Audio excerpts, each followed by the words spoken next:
Hey Vista Ridge, I wanted to take a quick second and let you know what to expect if you were going to come indoors for a worship service with us.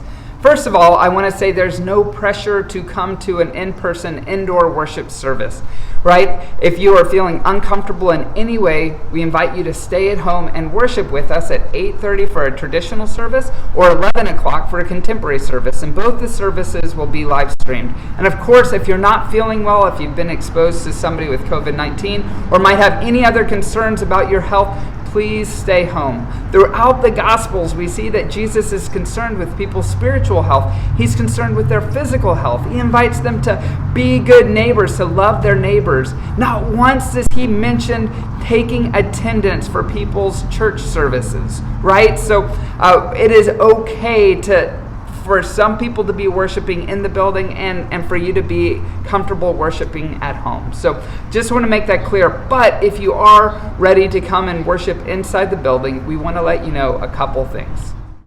When you are in the building, you will need a mask on the whole time. If you don't have a mask, we have masks for you, but you'll need your mask covering your mouth and covering your nose.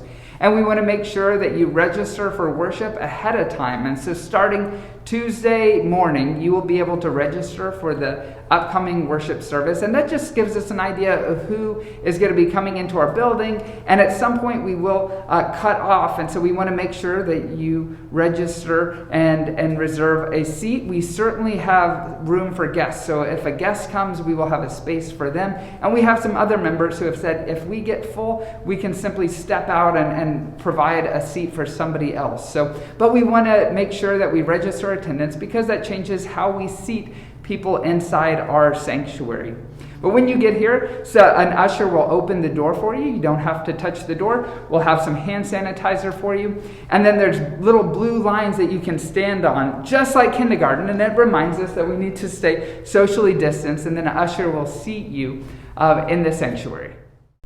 We have taken a number of steps to make sure that our sanctuary is as safe as possible for many people. And so we have removed chairs, we have spaced out the rows, and if you are seated on the same row as somebody else, we will make sure that there are 3 chairs between you and the next person. We won't have a physical bulletin, but instead we'll have a digital bulletin where you can register your attendance, you can give online, and you can follow along with the order of the worship service.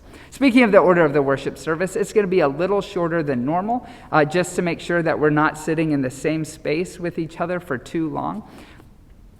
And that also means we won't have congregational singing during this time. So we will have songs that are either projected through video, or we will have singers leading the songs, and the congregation will be invited to stand, to clap, or to sing with their hearts, but we just won't be projecting with our voices. All of the leaders during the service will be wearing masks, myself included, and all the singers, anybody helping with worship. Anybody in the sanctuary will have their mask on the whole time we are in here together. All of these steps together will hopefully create a space where the largest number of people can feel safe and they can feel like they can come and worship during this time. And I know that masks get annoying. I know that all of these things feel totally different. But what remains the same is that our mission is to build life-giving relationships with God and with each other and with our community. And so whether we are worshiping in this space with different precautions going on or whether we are worshiping at home, we are invited to live into this mission that God has called us to. I'm grateful to be on this journey with you. I'm grateful to worship with you each Sunday at 8:30 and 11, whether we are in person or online.